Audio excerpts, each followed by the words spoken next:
Lalo picture કોને કોને જોયું ભાઈ? હું શું વાત કરો, લાલો જોયું એને જોવા જાજો. દુનિયાનું પહેલું પિક્ચર એવું આવ્યું છે જેની અંદર બાપ દીકરી, ભાઈ બહેન, સસરો વહુ, માં બાપ, પતિ પત્ની સાથે બેસીને ગુજરાતી પિક્ચર જોવા જેવું કોઈ આવ્યું હોય અત્યાર સુધીના રેકોર્ડમાં તો પહેલી વખત લાલો પિક્ચર આવ્યું છે. ને એમાં 18 અધ્યાયની ગીતાજીનો સાર માત્ર ને માત્ર 2 કલાકના ફિલ્મમાં બતાવી દીધું છે. જુનાગઢ, બિલખા, દ્વારકા, ડાકોર આ બધા જ બહુ શોર્ટ, એટલે કે એવું કોઈ બહારનું કોઈ મોટો ખર્ચો સીન નથી, પણ એની સ્ટોરીને હકીકત ભગવાન કૃષ્ણ શું કરી શકે.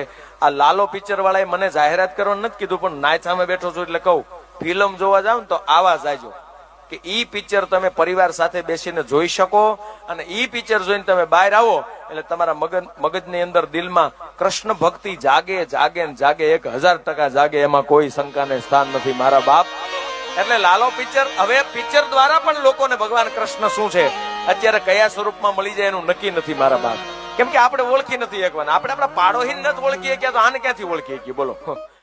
મનમોહન હે માધવ તું, જીવ તર તારું,